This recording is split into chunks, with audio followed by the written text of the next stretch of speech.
सोभोदेरो शोहदाय कलंदर लाल शहबाज जी वर्सी लाइ SUC जे काफ़िले जी रवानगी। शिया उलमा काउंसिल पाकिस्तान SUC तरफ़ां शोहदाय कलंदर लाल शहबाज सेवण शरीफ जी वर्सी जे मौके ते वॾी तइदाद में ज़ाइरीन जो काफ़िलो ज़िले खैरपुर मां सेवण लाइ रवानो थियो। ज़िले खैरपुर जो ही काफ़िलो ज़िले सदर मौलाना ज़हूर Hussain Ruhani SUC general secretary Sajjad Hussain Brohi ji अॻवाणीअ में सवे गाॾियुनि ते मुश्तमिल हो, जेको पहिरियां ई हिंगोरजा कैंप ते पहुतो।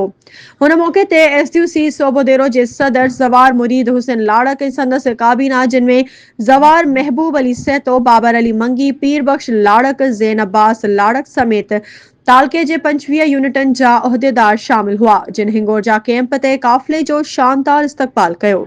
बाद में सभई काफ़िला गॾियल तौर ते शोहदाय सेवण शरीफ जी वर्सी में शिरकत लाइ रवाना थिया, जिते मज़हबी अक़ीदत ऐं एहतराम सां प्रोग्राम में शमूलियत कई। वधीक ख़बरुनि ऐं अपडेट्स जे लाइ असांजे चैनल खे सब्सक्राइब कयो